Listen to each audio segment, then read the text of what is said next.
obrigado pela presença de todas e de todos. Nós iremos agora, na continuidade da nossa programação da Semana de Calores 2023, todo ano, como é de praxe, nós temos a nossa famosa aula magna. E antes de falar sobre a aula magna, mais especificamente, bem, como vocês conhecem, o professor Orlando Moneschi também está aqui conosco e ele tem um presente para vocês. É resultado de um projeto de extensão que se chama Processos Artísticos e Curatoriais Contemporâneos, coordenado pelo professor Orlando. Então, esse é um material, digamos que até de fácil manuseio, mas muito importante, porque traz uma série de artistas que compõem essa cena que nós debatemos, né, Orlando? Esse material que eu estou trazendo para vocês foi fruto de uma exposição chamada Encruzilhadas, que nós constituímos a partir de uma série de diálogos com os alunos daqui da faculdade e professores. Então tiveram professores daqui e vários colegas, a gente teve uma série de discussões e se fez essa exposição que gerou esse catálogo. E uma coisa que eu acho que é importante, a gente tem ressaltado sempre, gente, porque aqui a nossa faculdade, ela une artes visuais, bacharelado, licenciatura, museologia, cinema e audiovisual e produção multimídia. Todos os nossos cursos partem de uma dinâmica interdisciplinar e que também lidam com cultura, com patrimônio, com criatividade. Então, nós queremos aqui, mais uma vez, reafirmar a necessidade para cada um e cada uma de nós podermos participar dos circuitos artísticos daqui da cidade, conhecermos quem é que está produzindo, visitarmos exposições, participarmos desses momentos, porque eles são de grandes trocas. O material que o professor Orlando está apresentando para vocês tem uma série de nomes que compõem um hall de artistas que estão aqui atuando na contemporaneidade, que seja já um primeiro passo para quem ainda não tem maiores afinidades, mas que cada vez mais nós possamos fazer esse acolhimento da profissão, do campo que nós escolhemos trazer para a gente. Tá certo? Vamos passar agora para a apresentação da nossa professora e do nosso professor, professora Sâmia Batista e professor Ricardo Arada, que vão hoje ministrar, fazer a abertura oficial, acadêmica do nosso semestre. Ano passado, gente, só para título também de compreensão, quem fez a aula magna? Professor Afonso Medeiros, de Artes Visuais, professora Ida Amoy, de Museologia. Esse ano, para nós também conseguirmos uma dinâmica de equidade entre os cursos, então, nós recebemos o aceite, ficamos muito gratos, professora Sâmia Batista, que é professora e coordenadora do curso de produção multimídia, professor Ricardo Arada, que é professor, foi agora recente coordenador do curso de cinema e audiovisual.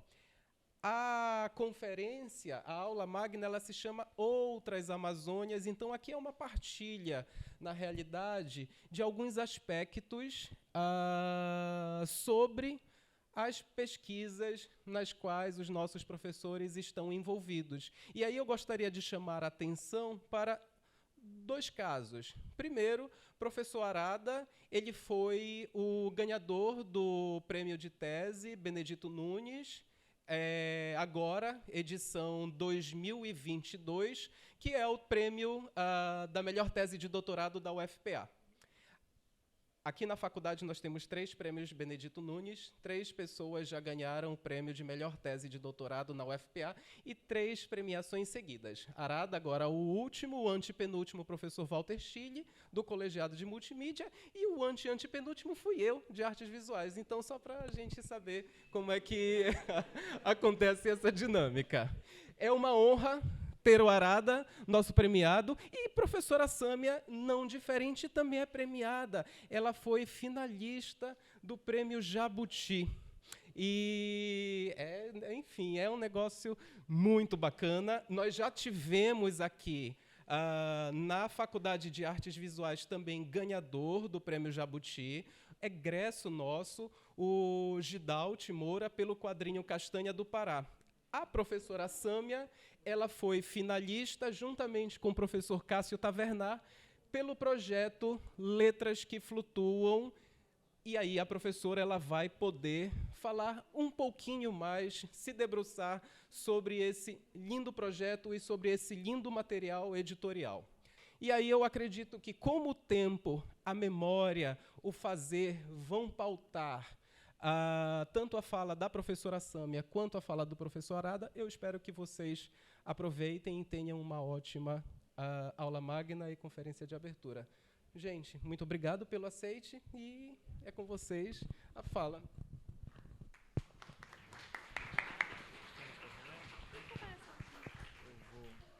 Então, boa tarde a todos.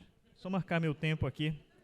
Eu vou marcar meu tempo porque, na verdade, eu começo com uma figura que me representa bastante, né? Se vocês não me verem em sala de aula, vocês com certeza vão me ver conversando com alguém, tomando o tempo precioso das pessoas, falando ou contando alguma história, né? Então, sejam inicialmente bem-vindas, bem-vindos à nossa universidade. Obrigado, professora Sâmia. Ela me deixou falar primeiro, inclusive. Deixa eu até colocar aqui meu tempo. Porque eu falei que a minha fala ia ser um pouco mais dispersa, né? Assim como as histórias que eu costumo contar para todos no corredor, e a gente sempre vai falando. Vou tentar ligar a ideia de uma forma que todos consigam acompanhar meu pensamento. Meu pensamento é louco. Eu espero que no final da aula magna não estejam dessa forma, né? Que a gente procure estimular um pouquinho de cada um. Bom, então, me apresentar rapidamente, falar inicialmente só sobre mim. Inicialmente, antes da minha fala, eu vou dizer, eu sou professor do curso de Cinema e Audiovisual, já ministrei algumas outras disciplinas para outros cursos aqui na universidade, isso eu vou falar um pouquinho mais tarde, porque, afinal, eu acredito que a aula magna, né, que é uma aula de acolhimento, e que eu falei para o John, quando ele me convidou, disse, com esse nome, aula magna, né, Semana do Calor, tem toda coisa bacana, nome de aula, com certeza eu ia faltar, eu disse assim, será que a gente não tem como mudar esse nome, colocar outro nome? Porque eu penso que a gente que está chegando, meio que fica se questionando, vê tanta coisa bacana, vê tanta coisa maravilhosa, mas assim, o que a gente aguarda mesmo, né? E um pouquinho na minha fala, eu até direcionei um pouco para o curso de cinema e audiovisual que eu atuo, mas em pequena ou grande interferência, ele vai servir também para os outros cursos, né? Que a gente trata, na chegada, sempre de expectativa, né? O que é que vai ser da minha vida nos próximos 4 anos? Eu espero 4, né? Não, que vocês não fiquem 5, 6 ou 7, enfim, nos próximos 4 anos. E aí a primeira coisa a gente diz, olha, eu vou fazer cinema e audiovisual, né? Enfim, por que eu estou aqui? Né? A pergunta é, por que estou aqui? Eu acho que é a primeira pergunta. E aí temos várias histórias de vida, temos vários históricos, vários percursos que vão determinar o que nos trouxe aqui. Vou falar também um pouco disso quando for falando do meu trabalho. Tá? Expectativas. Então, tudo gera expectativas. Aquela prévia, eu acho que a grande palavra de hoje é expectativa. Né? O que vai me trazer? E aí, o que eu acho que eu vou fazer em cinema? Então, tem aquela coisa, o que eu acho que eu farei? Né? O que acho que eu farei? O que meus amigos acham que eu vou fazer, né? Vou estar abrindo uma conta TikTok no Instagram. E o que meus pais pensam que acham que eu farei, né? Então, sempre rola as expectativas, né? Assim, e aí a gente se depara com algo que é a percepção, né? O que é percebido. Eu falo sempre, eu gosto muito dessa metáfora do copo d'água pela metade, que eu penso assim, a cada momento, a cada troca, a cada virada da nossa vida, a cada passo novo, a gente tem sempre expectativas. E a gente sempre vai se deparar com o copo d'água pela metade. Tá? Então, estejam mais abertos a enxergar o copo d'água meio cheio do que meio vazio. Tá? Sempre haverá lacunas, mas, obviamente, sempre haverá coisas muito boas. E aí espero que vocês se detenham nessas coisas boas, né, da percepção da vida. Eu não falo só em relação ao curso de cinema e audiovisual, mas em relação ao percurso acadêmico de todos os alunos que estão ingressando aqui e, se possível, em relação à própria vida, né?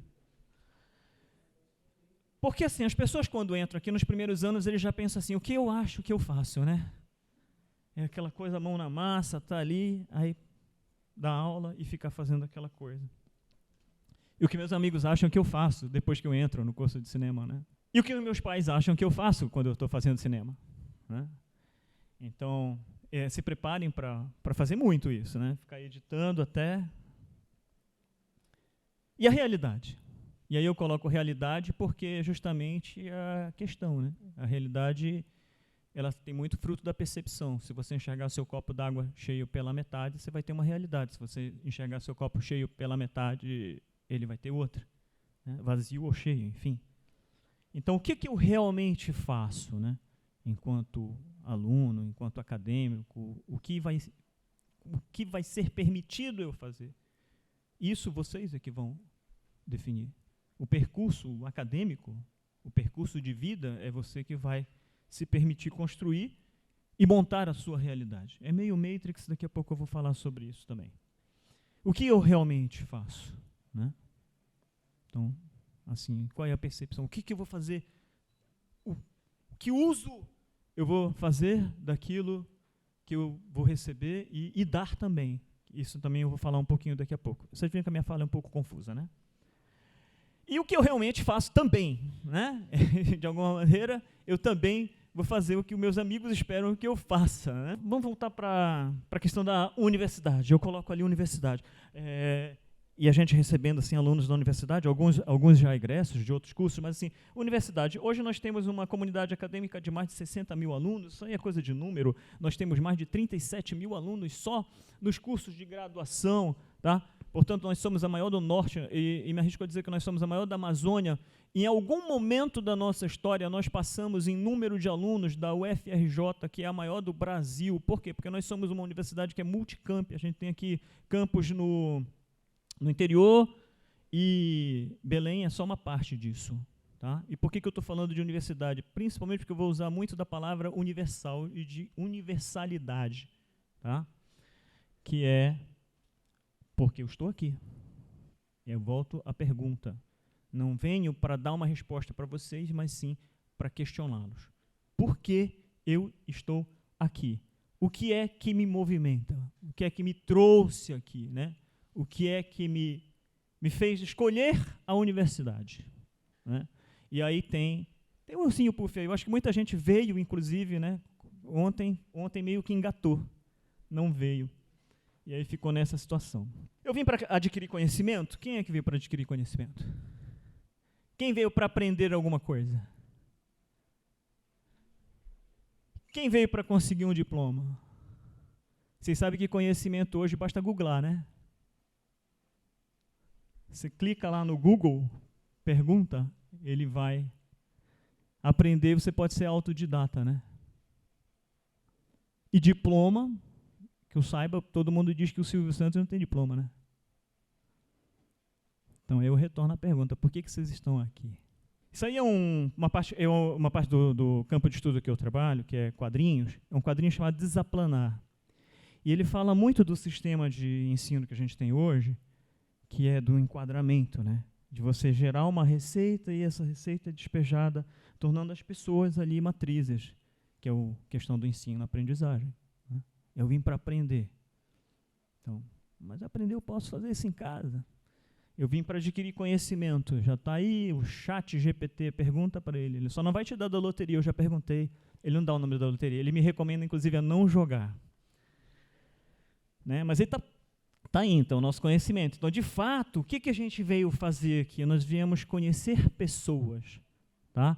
E aí quebrar um pouco a expectativa, e eu aqui enquanto professor, e a gente fala assim, aluno, né? Aluno é um termo meio até ruim, se vocês não sabem, aluno significa aquele que não tem luz, é aquele que não é iluminado. Tá?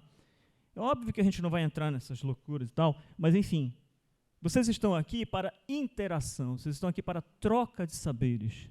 É claro que existe sempre a expectativa do que é que eu vou receber, mas pensem também naquilo do que eu vou dar, né? E eu não preciso dar em conhecimento, eu posso dar uma ajuda para o meu colega, eu posso auxiliar o meu colega, eu posso auxiliar meu grupo de trabalho, eu posso aprender a interagir com as pessoas.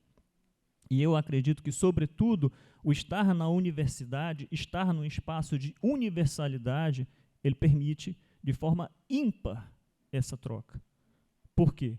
Porque vivemos em bolhas, todos nós vivemos em bolhas, cada um na sua bolha.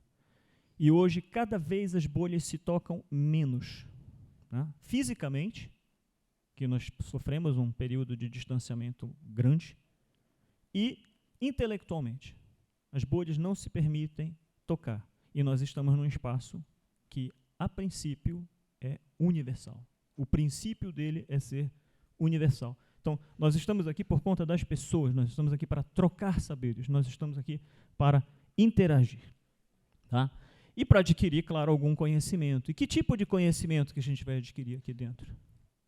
Nós trouxemos conhecimento, nós trazemos conhecimento. Todos detemos conhecimentos. Dentro dos vários tipos de conhecimento, eu não vou explicar cada um desses, mas assim, o conhecimento empírico, aquele que vem da nossa prática, né? Eu preciso saber que enfiar o dedo na tomada vai me dar choque? Não preciso. Alguém vai me falar isso, mas às vezes a gente precisa saber disso empiricamente. Eu, quando fui criança, eu fiz isso e aprendi um conhecimento empírico, né?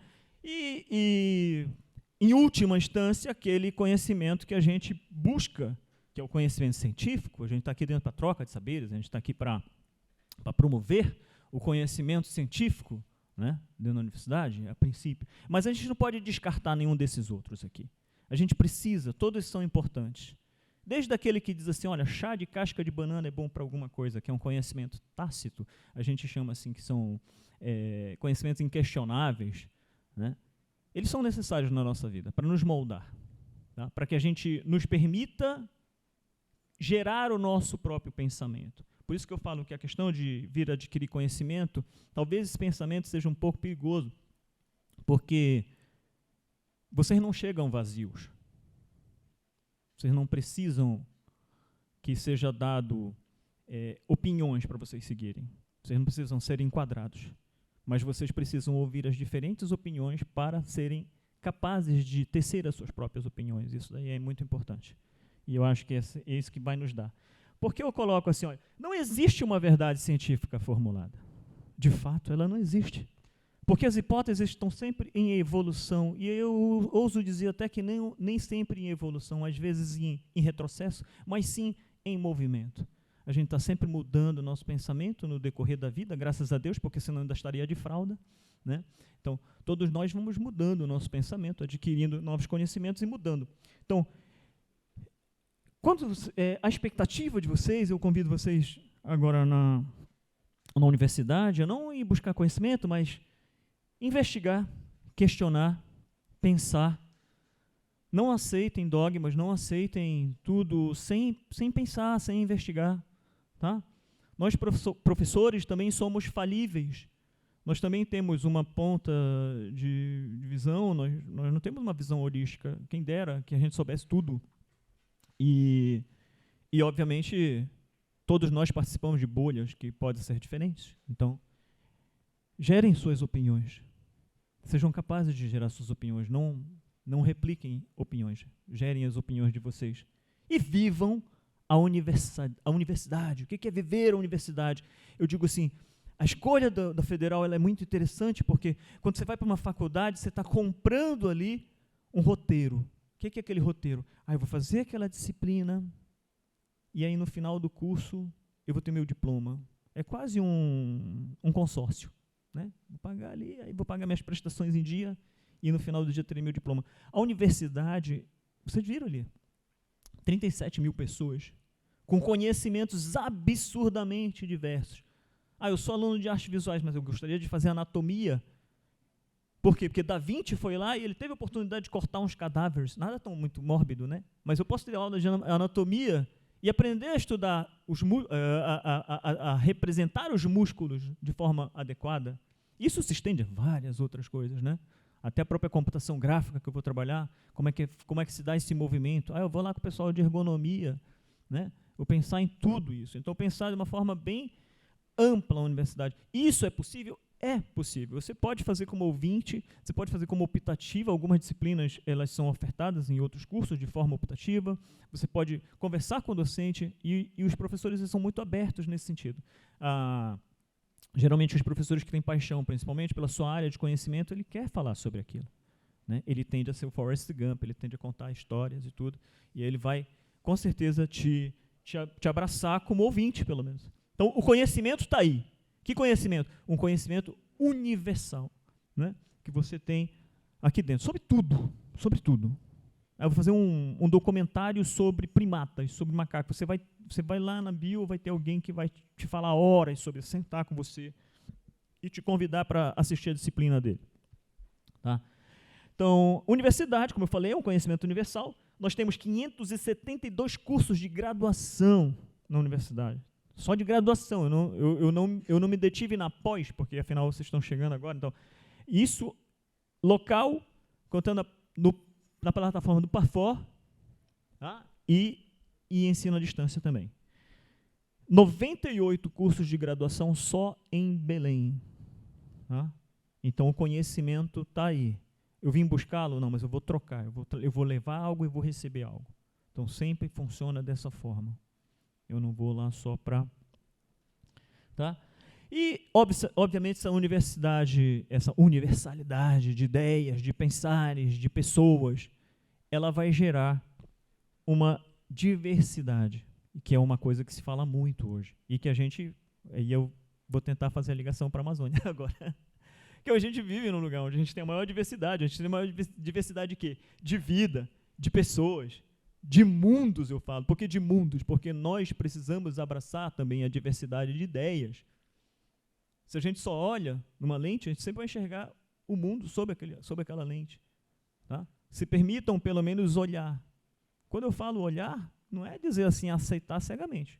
Em primeira instância, investigar. Em segunda, questionar, para depois você realmente ver isso. Então, a gente fala muito em diversidade, eu abraço a diversidade, mas em primeira instância eu abraço a diversidade de ideias.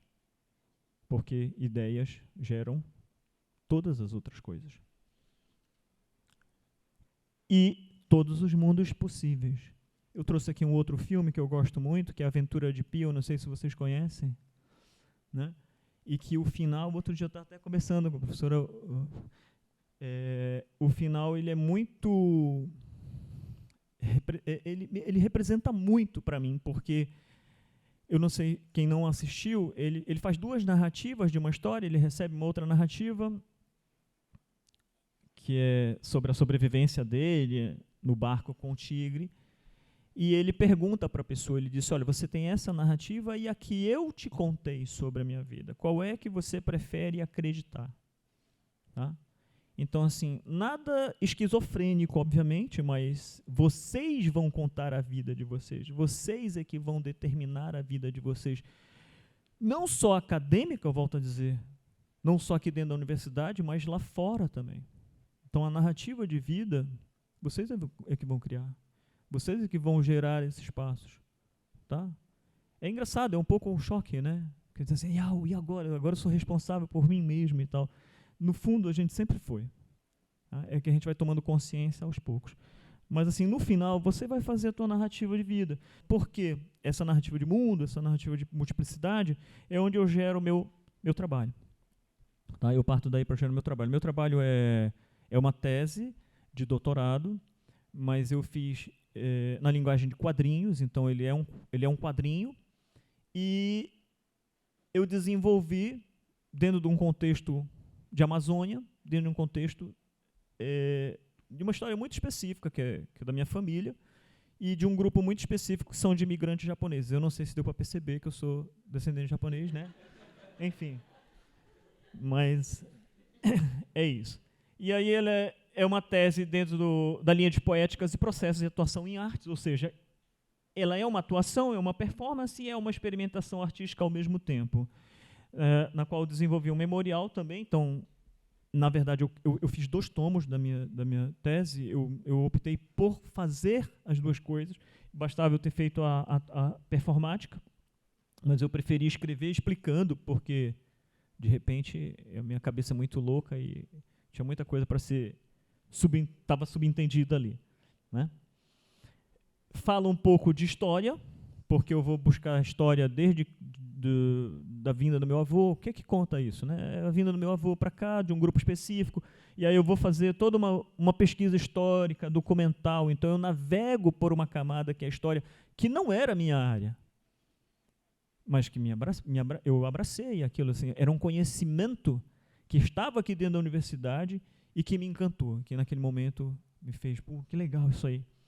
Falei sobre memórias pessoais, né? Obviamente, aí volto a falar aquela coisa da memória pessoal, a gente distorce a nossa memória, a história que a gente acredita que a gente viveu, né? E os conceitos que estão por trás dessas duas camadas aí, que eu chamo de camadas, né? Coloquei ali um pouquinho da história. Eu meio que enlouqueci no processo, eu fui buscar as coisas, eu precisava desenhar uma estação, por exemplo, aí eu fui buscar a estação que tinha naquela época, naquela data, exatamente que meu avô passou por ali, para eu desenhar exatamente aquela estação. Aí ele viajou de trem, eu fui atrás de um livro que era sobre locomotivas a vapor no Japão, para ir buscar exatamente a locomotiva que ele provavelmente teria utilizado naquela linha, para buscar qual era o tempo de viagem, para poder usar aquela passagem de tempo também na minha história. Então, coisas de louco que, quando você lê o quadrinho, está em meio segundo, você passa o olho ali. Aí, para quem é que era importante isso? Para mim, sabe? Então, assim, em primeiro lugar, a passagem de vocês, o que vocês vão fazer aqui, ele deve ser importante para vocês. Coloquem como vocês os principais autores, não, mas os principais espectadores do trabalho, né? Vocês, tá? Então, aqui um pouquinho, o passaporte, meu avô. Meus dois avós vieram da mesma escola, e ali eu coloco uma coisa meio fictícia do encontro deles. Aqui meu avô.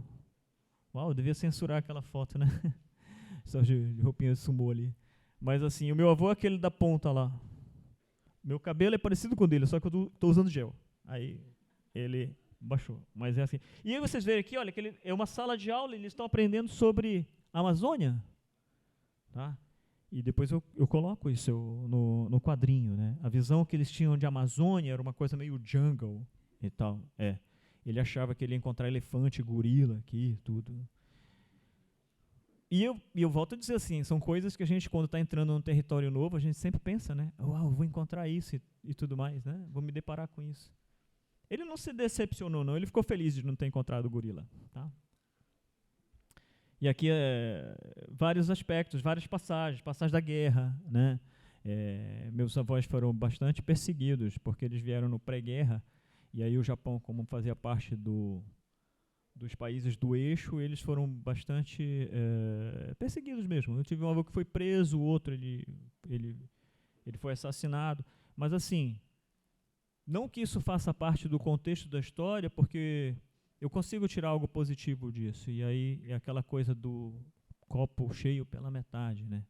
O que as dificuldades trazem para a gente? As dificuldades, elas podem se tornar dificuldades apenas, e aí diz, puxa, ou ela pode se tornar um desafio. O desafio, ele é sempre melhor, porque é algo que você gamifica, você diz assim, eu vou fazer isso aí, eu vou superar isso, né? Então, ali um pouco a vinda do meu pai, da minha mãe. Meu pai tinha, além de ser japonês, ele tinha paralisia da pálpebra, ele era igual ao Amaral. Então eu fui buscar essa coisa dele, colocar o dedo aqui para poder olhar. E o ingresso da minha mãe na universidade, né? Aqui aquela mesma aula que eu refiz aqui em quadrinhos, meu avô, ali eu pequeno, ele era uma coisa meio mística, assim. A gente sempre coloca essa figura em alguém, né? Do tutor e tal, daquilo. Mas eu tenho certeza, hoje eu vejo assim, ele curtia estar comigo porque não era só de cima para baixo, era uma troca. E é isso que eu falo da questão da troca. Eu dava algo para ele, assim. A juventude, a alegria, o olhar novo de ver algo, o deslumbre, né, de ver algo novo. E isso é muito legal. Eu digo que eu gosto de dar aula para calouro. Eu não sei se tem alguém que não é calouro aqui. Tem? Tem? Então eu não vou falar que eu prefiro dar aula para calouro, não. Mas eu gosto de dar aula para calouro. Porque eu acho que tem sempre aquele deslumbre inicial, né? A pessoa vem com o olho ainda, com brilho, os olhos brilhantes. Depois está um pouco mais cansado. E é isso que eu digo assim, mantenham esse brilho nos olhos, por favor. O pessoal já fica... Porque assim, concluinte sempre já está com o pezinho, né? Uau, eu quero ir embora e tal. Já perdeu essa coisa da... E aí um pouquinho em outros aspectos, né? Das coisas que eles trouxeram, perder. Quando meu tio perdeu o dedo para piranha, que ele era pequeno. Clube do Remo ali, meu pai. Daí por isso que eu sou remista também. E aqui uma última foto, que é quando eles estavam inaugurando isso aqui no meio do nada. Eles vão desenvolver colônias no meio da floresta, no meio de absolutamente nada. Não tinha cidade, né? Eles vêm para se aventurar. E é uma palavra que eu gosto muito, essa coisa do aventurar, né? Se aventurem na vida, estabeleçam desafios para vocês. Saiam da zona de conforto. Aproveitem, porque vocês estão numa selva do bem. Tem muito a explorar. A universidade, ela é, como eu falei, tem uma universalidade de conhecimento aí.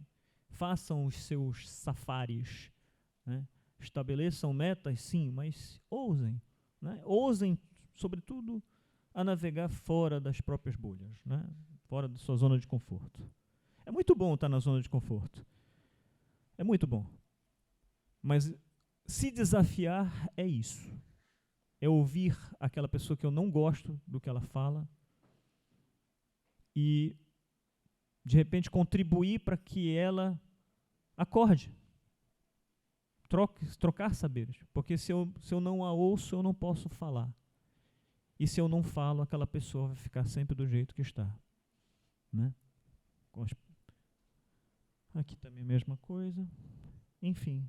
Vou falar aqui um pouquinho. E aqui, para encerrar, quando eu falo aventure-se na vida, isso aqui, agora eu estou dando aula para cinema. Eu sou, por formação, arquiteto. O meu mestrado em conservação e restauro, e eu fiz o meu doutorado em arte. Então, já dei aula para administração, para arquitetura, para artes visuais, joguei beisebol, escrevi artigos em botânica, atuo em cinema e audiovisual, eu canto, estou no coral da universidade, amanhã eu vou cantar na recepção dos calouros. Computação gráfica é uma área que eu gosto muito, design gráfico, faço curso de dublagem, fui aluno de engenharia civil aqui na universidade, dei aula para jornalismo, pratiquei judô, dei aula para museologia, música, eu fui músico, eu toquei muito tempo à noite, ganhava dinheiro. Eu deixei de ser músico porque era uma coisa muito incerta. Graças a Deus eu deixei de ser músico. Dei aula para publicidade e propaganda, meu mestrado de conservação e restauro, eu já falei, e também escrevi artigos em zoologia.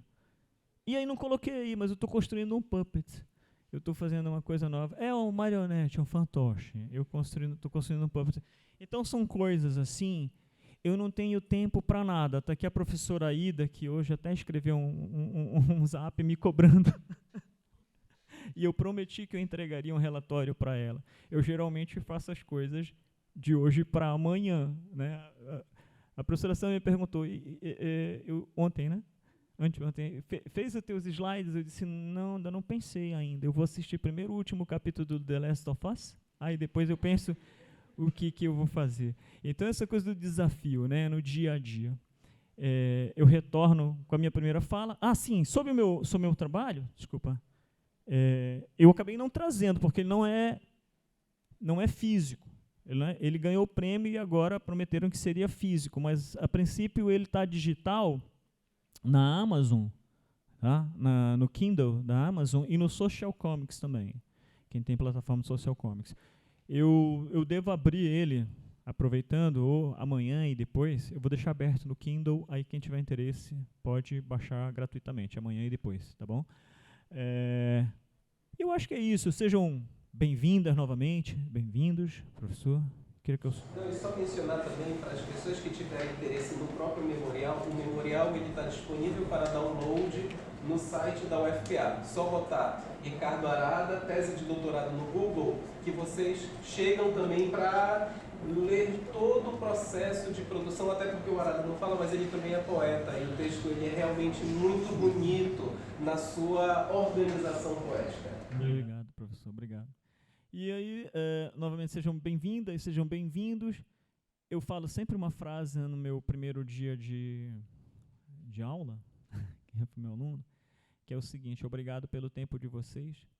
Eu espero que ter pago esse tempo com alguma coisa. Ter feito com que vocês saiam daqui diferente de como vocês vieram. Tá? Muito obrigado. Bom, primeiro eu queria agradecer, né? Acho que há 10 anos atrás, se alguém dissesse que eu ia estar fazendo uma aula magna na UFPA, eu não acreditaria. Né? Eu acho que é um prazer estar aqui, ainda mais depois de voltar do doutorado. Acho que o Arada concorda com isso também. Todo mundo que volta, né, para casa, é bastante emocionante estar aqui e contar um pouco do que a gente faz, né, do que a gente vive, do que a gente pesquisa, porque eu não vejo a pesquisa como algo separado da vida, né? Eu acho que a gente vive e pesquisa ao mesmo tempo. Então, eu não entendo uma graduação, uma pós-graduação como algo que você tem ali um horário para fazer. Eu acho que isso está entrelaçado na tua vida e tudo te alimenta, né? Tudo alimenta a tua pesquisa. Não apenas o que tu fazes na biblioteca ou na internet, né? A pesquisa está passando aqui, ela está acontecendo agora, né? Então, esse convite, Outras Amazônias, é muito interessante para mim, porque, como amazônida, é muito importante falar, né, a partir do lugar que eu me localizo, né? Então, a minha pergunta é: o que é a Amazônia? Ou o que são as Amazônias, né? Porque nós estamos falando... por que nós estamos falando de outras Amazônias, né? Se nós estamos falando desse termo outros, significa que existe um discurso oficial, hegemônico, sobre a Amazônia, algumas narrativas, né, que elas acabam sendo muito presentes, né, no nosso cotidiano, na nossa vida, na mídia, nas artes, né? E nesse discurso hegemônico, a Amazônia é esse território, né, com amplas reservas naturais, mas também com áreas extensas e intensas de ocupação humana, né? Essas áreas de ocupação foram sendo erguidas para facilitar a logística de exploração capitalista desde a invasão da região pelos saqueadores europeus. Vocês vão perceber que eu vou falar, inclusive, de algumas coisas que o próprio Arada falou, mas a partir das minhas leituras, né, dos autores que eu trago, e que eu não vou ficar falando de autores nem trazer citações aqui, porque tudo que eu escrevi foi muito, né, foi uma escrita só, mas a gente tem visões, às vezes, diferentes, concordantes, discordantes, sobre como a gente lida, né, como a gente lê a Amazônia. E essa lógica hegemônica de que a Amazônia é uma área de riqueza inesgotável segue operando. Ela, inclusive, justifica a abordagem dos governos com os povos originários e com aqueles que justificam a sua predação através do discurso do desenvolvimento, né? Todo mundo viu aí, principalmente, tem visto nessas imagens na TV, principalmente das áreas dos povos Yanomami, em que o garimpo ilegal está criando uma nova paisagem na Amazônia, né? Áreas gigantescas de destruição dos rios, enfim, desse cenário natural. E, diante desse discurso hegemônico, quais seriam os discursos associados às outras Amazônias, né? E o que essa pergunta tem a ver com as artes, com a imagem, com o patrimônio, com as tecnologias? Ou, mais diretamente, o que essa pergunta tem a ver com as artes visuais, com o cinema, a museologia e as múltiplas mídias que nós desenvolvemos aqui dentro dessa faculdade? Eu pergunto isso porque, dependendo de como nós encaramos a Amazônia, nós somos capazes de construir também diferentes narrativas sobre ela. Da minha parte, que venho da comunicação e do design, embora eu seja bastante contrária à compartimentação de saberes, as outras Amazônias se vinculam ao diálogo travado entre a natureza e as pessoas que vivem nela, dela e com ela. Essas pessoas também são natureza, embora tentem a todo custo dizer a elas que elas estão acima da natureza e precisam dominá-la. Então, eu trouxe alguns projetos aqui, só para vocês entenderem a minha relação, né? Não são projetos meus, eu ainda digo isso, são projetos de várias pessoas. Então, assim, os projetos que eu participo, eles são fruto de vários saberes, vários conhecimentos também. Então, eu também questiono algumas visões sobre autoria, né? Eu sou muito partidária das autorias coletivas. Aqui foi um projeto chamado A Floresta Sensível, que procura apresentar saberes associados, né, que eles tanto vêm dos saberes indígenas, ou seja, quando o indígena entra em contato com uma espécie vegetal, ele traz uma narrativa, né, e essa narrativa dá pistas para os cientistas, né, buscarem o porquê daquela visão que o indígena tem. Então, o que isso quer dizer? Que o mesmo saber é abordado de diferentes formas. Esse projeto ele tá online, né, o endereço é aflorestasensível.com.br, e ele está em continuidade. Então, a gente buscou trazer, principalmente na época da pandemia, essas histórias, né, dos povos tradicionais e a visão dos cientistas para que esse conhecimento fosse disseminado numa época que a gente não podia ter contato, né, presencial no Museu Guild, para visitações com indígenas, povos quilombolas, para que eles compartilhassem essas visões sobre diferentes espécies. Outro projeto que o professor John, né, eu digo que o John ele festeja mais que eu o Prêmio Jabuti. Eu trouxe o livro aqui, inclusive, quem quiser ver depois. Esse livro, na verdade, ele é uma espécie de coroamento de um projeto que ele já tem mais de 15 anos, que é uma pesquisa permanente sobre os artistas que abrem as letras nos barcos, né? O que a gente, eu e a minha parceira de projetos, a Fernanda Martins, a gente entende que a visualidade amazônica também é construída por esses artistas anônimos, né? Então, eu sempre pergunto, vocês conseguem imaginar um barco na Amazônia sem letra? É estranho, né? E eles dizem que se um barco não tem letra, não tem nome, é como se o barco não tivesse alma, né? E aí, quando eu ouvi isso a primeira vez, eu disse, nossa, faz muito sentido, né? Então, o Letras que Flutuam é um projeto permanente em que a gente mapeia esses artistas, a gente busca, né, conhecer esses aprendizados, se eles estão repassando esses conhecimentos, né? Quais são as condições sociais e econômicas que eles vivem, porque isso é muito importante, né? Por detrás de toda a arte, de toda a estética que a gente trabalha, quais são as histórias que essas pessoas contam, né? Porque letra de barco a gente já via no Arte Pará, a gente já via há vários anos, né, em algumas expressões artísticas, mas quem são essas pessoas que nos, né, trazem essa estética? Então, agora a gente conhece essas pessoas.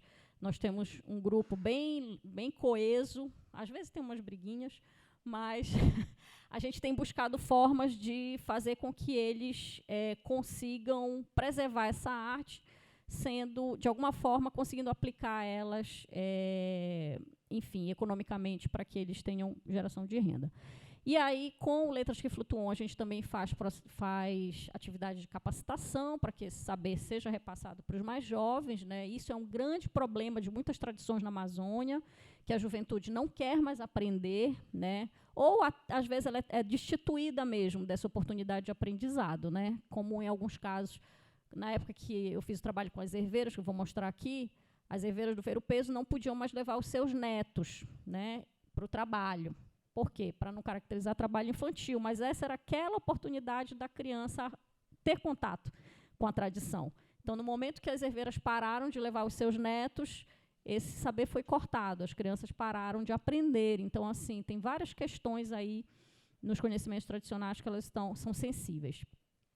E aí, a partir de 2 processos de mapeamento, né, primeiro um documentário de 10 minutos chamado Letras que Flutuam, que está no YouTube, de 2016, a gente fez um primeiro mapeamento em Belém e 4 municípios do entorno, e em 2017 nós saímos para o Marajó e fizemos, acho que 6 cidades, em busca desses artistas. E aí fizemos o documentário, que vai ser exibido amanhã, o Marajó das Letras, e depois retornamos para o Marajó para exibir esse documentário antes dele circular em Belém. É um projeto que ele não para, né? Agora mesmo a gente está auxiliando os arquitetos que estão fazendo um projeto aqui em Belém, arquitetos de fora que querem trabalhar com a visualidade amazônica, mas não são amazônidas. Então, eles pedem para a gente fazer uma mentoria com eles, né? Trazer referências para que eles possam ser mais fiéis, mesmo sendo estrangeiros, possam ser mais fiéis à estética amazônida, mesmo sem incorporá-la, né, como nós incorporamos. E mais um projeto, né, que fala dessa relação dessas pessoas com o lugar, com a natureza, né? Eu tenho uma parceria com a Kátia Fagundes e a Tainá Fagundes, da tribo, em que a gente vem tentando desenvolver também estratégias para que as mulheres da ilha de Cotijuba, que trabalham com a extração do látex, consigam viver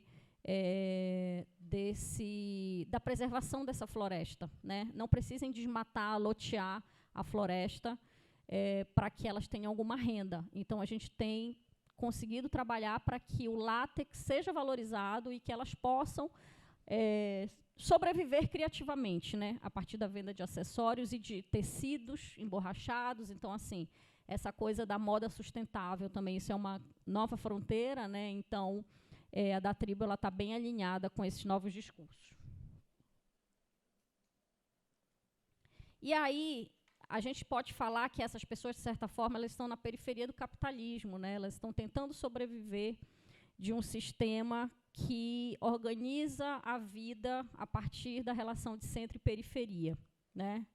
E essas pessoas, elas são consideradas periféricas, eu acho que a Ida já reconheceu essa foto, porque elas não usufruem das soluções desenvolvidas para os núcleos urbanos, mas, em compensação, muitas delas conseguem viver com mais fidelidade os ciclos da natureza, o movimento das marés, a luz natural e a alimentação sazonal, coisa que a gente foi destituído, né, há muito tempo. Parte delas, como os povos originários, né, estão aí, expressando a sua visão de mundo e a sua integralidade com a natureza nos seus corpos, nas suas pinturas, tecidos, formas de construção, alimentação, vestir, jeito de dormir, amar, cantar e dançar. Mas, para a gente entender essas visões de mundo, essas pessoas tiveram que aprender a se comunicar com os nossos códigos do colonizado, com o idioma do colonizador e através dos mecanismos de poder do homem branco como as universidades. Sim, as universidades também são um mecanismo de poder, né? Mas porque nós não nos damos o trabalho de entender essas mensagens nas linguagens deles. Nós somos muito autocentrados, né? Então, esses povos estão finalmente buscando ampliar as nossas visões, estão cegas para essa relação com a Amazônia. E hoje nós assistimos os movimentos para transformar a universidade em uma pluriversalidade, né? O universo em pluriverso. E assim quebrar as dicotomias que o colonizador impôs às Amazônias e continua impondo sutilmente, através de adaptações no seu discurso em todas as áreas. Essa percepção me acompanha há muitos anos, principalmente por conta da ambiguidade que eu sentia sendo amazônida. Essa ambiguidade fazia com que eu me orgulhasse de fazer parte da Amazônia, mas também fazia com que eu sentisse vergonha do suposto atraso cultural, econômico, tecnológico que a região impunha aos seus habitantes. E então eu fui buscar no meu mestrado e no doutorado a explicação para esse sentimento. Mas antes eu me especializei em design gráfico em São Paulo, porque eu queria alguma validação de que o design que eu faria estava alinhado às linguagens canônicas do design anglo-europeu. Aí, no mestrado, eu encontrei o professor Fábio Castro, né, aqui da Facom, e o seu argumento de que os habitantes urbanos da região amazônica desenvolveram uma tristeza crônica. Não sei se vocês já ouviram falar, que é um termo que ele chama de semiótica blues. Leiam A Cidade Sebastiana, gente, faz toda a diferença na vida. Toda a diferença. Leiam esse livro do professor Fábio Castro. Por terem o seu futuro roubado, essa tristeza crônica, né, ela proveniente de um suposto roubo, né, do futuro, com a quebra da economia da borracha. Ele afirma que nós temos uma mágoa, uma saudade do que Belém poderia ter sido, se nossa economia continuasse a crescer da maneira que prometia no início do século passado. Sabe aquela música do Mosaico de Ravenna, O que é bom é lá de fora? Pois é, aquilo é semiótica ao blues. E aí, eu fico pensando nesse futuro, né? Futuro para quem? Digamos, né, que a economia da borracha não tivesse sido quebrada, né? Futuro para quem? Só para os ricos? Porque para os povos da floresta, talvez a quebra da borracha tenha sido, na verdade, libertária, porque os sistemas de aviamento escravizavam esses povos. E muitos indígenas e quilombolas puderam retornar ou criar outras práticas de diálogo com a natureza a partir dessa quebra da economia do homem branco. Né? Então, assim, ela foi sentida na cidade, né? A gente sabe que teve suicídio, a gente sabe que teve fuga das riquezas, né, da Amazônia, principalmente para o Rio de Janeiro. Né? Então, quem estuda essa movimentação, a questão do desenvolvimento econômico da Amazônia, sabe. Né? Mas e para os povos da floresta? Né, que já sobreviviam. Né? Então, na minha dissertação, eu busquei entender como os saberes considerados tradicionais foram relegados a um lugar de subalternidade e como as pessoas que detêm esses saberes travavam acordos com grandes empresas interessadas nos recursos naturais da Amazônia. Eu, como designer, me vi exatamente no meio dessa relação, fazendo essa ponte de grupos tradicionais com o mercado global. Foi aí que, junto com as herveiras do Ver o Peso, eu pude exercitar um pouco do caminho que eu tenho buscado, que é o de permitir que essas pessoas sejam autônomas na geração de suas mensagens, direcionadas a elas mesmas ou ao mercado.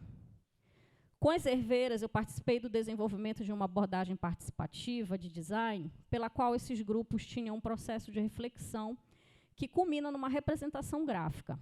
Pude desenvolver essa prática com extrativistas, artesãs e, mais recentemente, venho iniciando um processo com povos indígenas. Então, a partir de uma experiência em que essas pessoas, né, que em tese seriam os meus clientes, né, esses meus interlocutores passam a fazer parte do processo de design gráfico e desenvolvem participativamente uma identidade visual. Aqui as mulheres de barro, um grupo de parauapebas.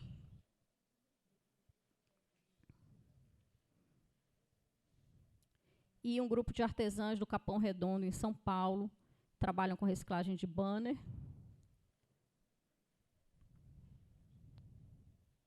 Então, no processo do mestrado, né, já passando, né, dessa fase, com a docência já aqui na UFPA, e também por conta de outras experiências diretamente relacionadas à cultura amazônica, eu continuei instigada a investigar sobre processos de autonomia. O design participativo já não era suficiente para estimular os processos libertários que eu vinha buscando através da minha prática. E então, no doutorado, já em contato com o entorno da UFPA e com alguns movimentos sociais da terra firme, eu me aliei a um grupo de jovens estudantes para entender que o design praticado nas bordas, nas margens, fora da universidade e dos escritórios de design poderiam me ensinar muito mais do que eu ensinaria a eles. Eu abri mão de todo o cânone do design que eu busquei lá fora para diminuir aquele complexo de inferioridade que eu sentia por ser designer na Amazônia. E percebi que o campo do design também é um espaço de disputas, onde a colonização opera através de uma certa moralidade estética e na sabotagem de uma possível soberania projetual, na qual o designer resguarda o estatuto do desenvolvedor de soluções. É o designer, né? Que é a cultura do design, ela é, né, heróica, né? O designer ganhou prêmio, ele ficou famoso, e assim, eu tenho um ranço com esse tipo de narrativa, né? Inclusive, eu participo, contraditoriamente, eu participo de muitos júris de design atualmente, muitos. E aí, o que eu faço? Eu voto, né, eu mobilizo a votação para os grupos que realmente vão ter as suas vidas mudadas com um prêmio como aquele.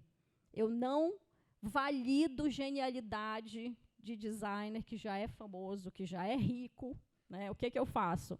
Eu subverto o júri e faço com que aquele prêmio vá para grupos periféricos, para jovens designers, para designers negros, indígenas, e aí sim eu consigo fazer alguma justiça dentro desse processo de espetacularização do design, né?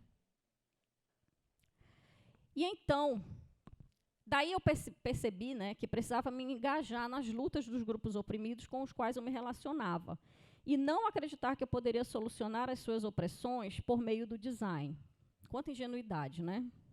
Nós sempre somos salvadores. E então, eu busquei compreender em que medida o engajamento de designers em processos de emancipação agenciados por grupos socialmente oprimidos pode influenciar experiências de decolonização em design. Então, não era mais o design que informava a minha atuação. Eram as estratégias de luta, as resistências e as reexistências, né, para chamar o Adolfo Alban Achinte, né, teu colega, professor colombiano, desses grupos que deveriam inspirar a minha atuação. Ou seja, primeiro eu precisava me descolonizar para depois tentar influenciar a descolonização da minha área, que é o que eu tenho buscado fazer desde então. E esse projeto, eu sou aliada do Cineclube TF. Cadê o Vinícius? Foi embora. O Vinícius é estudante de produção multimídia, faz parte do Cineclube TF. O Cineclube TF é um grupo de jovens que trabalham com mídias, né, com produção multimídia, para contar as narrativas da periferia, né, para criar contranarrativas. E aí, a partir dessa minha relação de aliada com eles, né, com eles e elas, a gente desenvolveu processos investigativos, né, criamos contranarrativas e temos buscado possibilidades para que esses jovens alcancem a universidade, né, o próprio Vinícius já é o resultado dessa situação, que eles possam colocar a realidade da periferia com as suas próprias vozes. E aí, para mim, o design ele passou a colaborar com esses processos, né? Eu já não me interessava pela solução visual, né, a partir da minha trajetória de designer gráfico. Eu estava mais preocupada com a articulação de redes, com a organização para as lutas, com a criação de processos de investigação autônomos, e não mais esses grupos seriam meu objeto de pesquisa. Eles eram investigadores comigo, né?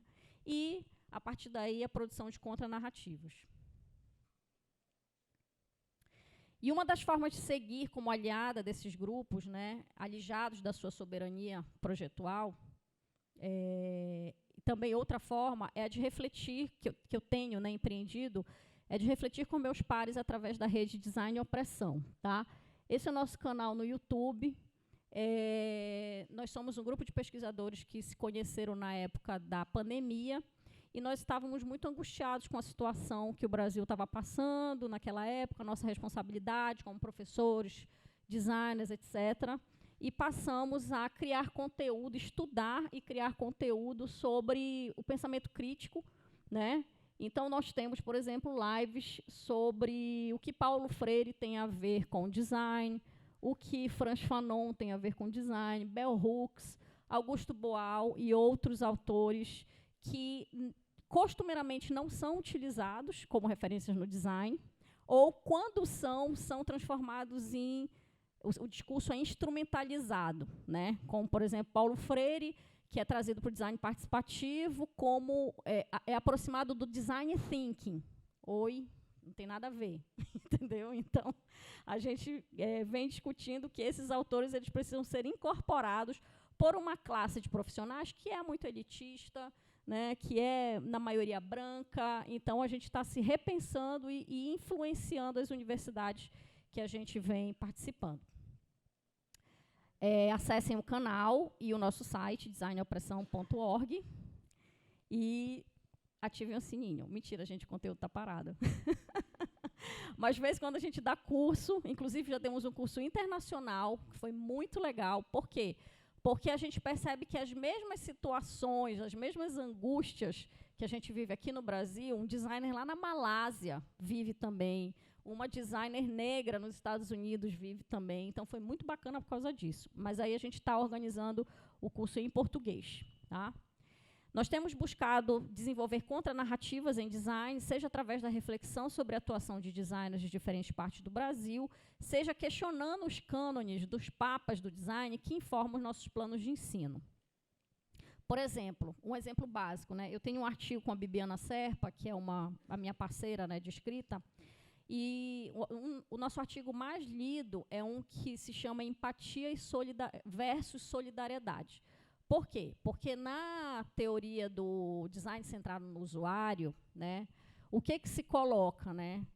Que assim, design centrado no usuário. Primeiro, o usuário ele é um ser que ele não pensa, né, na teoria do design, né? Ele só usa, né? Ele só usa o computador, o mouse, ele não reflete, em tese, tá, gente? E aí, nesse artigo, a gente argumenta que o designer ele deve deixar de lado a teoria de que nós devemos usar a empatia para projetar. Porque o que é a empatia, né? Empatia é um conceito no design centrado no usuário que ele fala que o designer tem que calçar as chinelas do usuário para projetar. Beleza, eu calço a chinela, mas depois eu tiro e boto meu Nike, né? Cadê teu compromisso? Né? Então, o que a gente argumenta?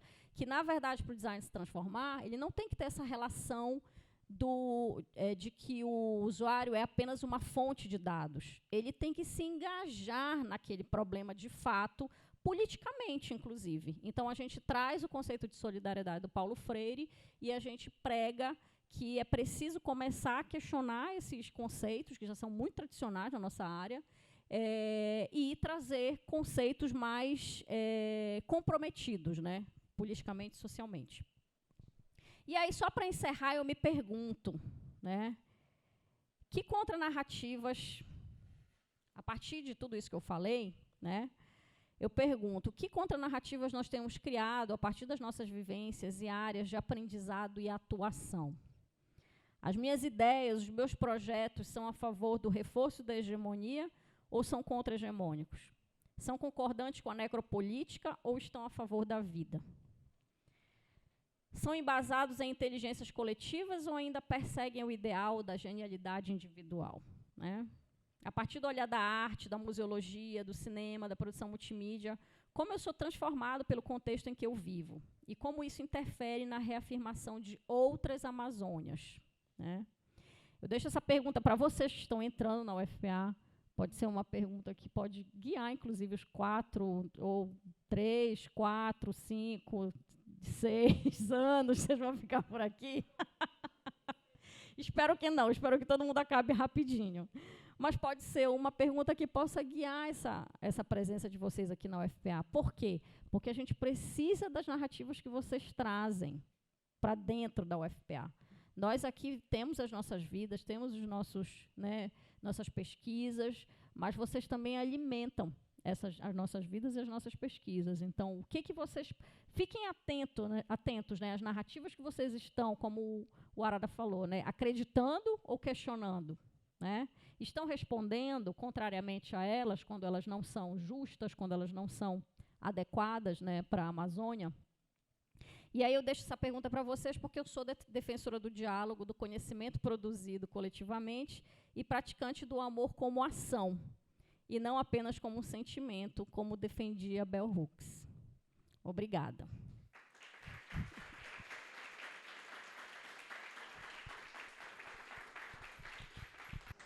Bem, gente, primeiramente, antes de mais nada, lógico que agradecer as conferências de abertura, a professora Sâmia, que honra e que felicidade poder partilhar esse momento com vocês. Já nos conhecemos há muito tempo, mas é sempre mais um capítulo simbólico nessa nossa trajetória. Um dado somente sobre a professora Sâmia, que eu acredito que vocês já sabem. A professora Sâmia foi a pessoa quem esteve por trás da criação da identidade visual da nossa Faculdade de Artes Visuais. Então, esse Fzinho colorido que fala sobre multiplicidade também é deste trabalho da nossa professora, que é muito importante como nossa bandeira. Além do que, nós temos a própria campanha do afeto, que foi uma campanha desenvolvida a partir da gestão da direção anterior, atualmente eu e Sui, né, que estamos na gestão, na direção, mas antes era a professora Cláudia Mello e a professora Carmen Silva, a professora Cláudia Mello de cinema e a professora Carmen de museologia. Elas eram as diretoras e neste momento, conjuntamente com a professora Sâmia, elas elaboraram a campanha do afeto para que nós possamos fortalecer o respeito, fortalecer laços, porque nós estamos todos no mesmo bonde. Então, juntos nós somos mais fortes, juntas somos mais fortes. Então, essa é uma política que nós queremos fortalecer e acreditar.